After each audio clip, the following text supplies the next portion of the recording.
झालं तर डायरेक्टर वगैरे ते.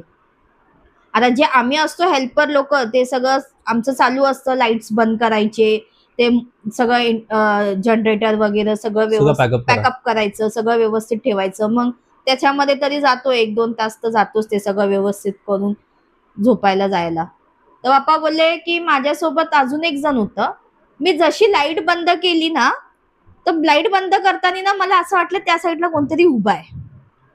ते मलाच नाही पप्पा बोलले की त्यांच्या मित्राला पण तेच दिसलं. अच्छा, म्हणजे जे फोकस लाईट होती हा त्याने ते बंद केलं. आता कोणतरी उभा आहे म्हणून असं दिसलं अंधारामध्ये, आणि ती पण राजस्थानी पोशाख घालून बाई उभी आहे असं. तर त्यांनी ते ते पप्पाची मित्र होते ना, त्यांनी सांगितलं ए लाईट मार जरा, लाईट मार.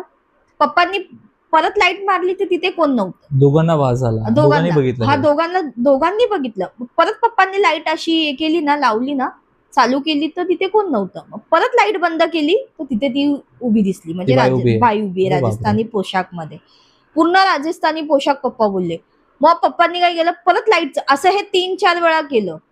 ते हे दोघं पण घाबरले. मग ते त्यांचा जे पप्पाचा मित्र होता ना, तो मुस्लिम होता. तर तो काय बोलला की देखो आपण ये सब अभी नहीं सोचेगी, ये होता ही रहता है शूटिंग में. तो म्हणजे जुना होता, जो पप्पांचा मित्र होता, त्यांनीच पप्पांना पण घेऊन गेला होता तिथे की ऍज अ लाईटमॅन म्हणून. तर पप्पांना सांगितलं ये सब होता रहता है.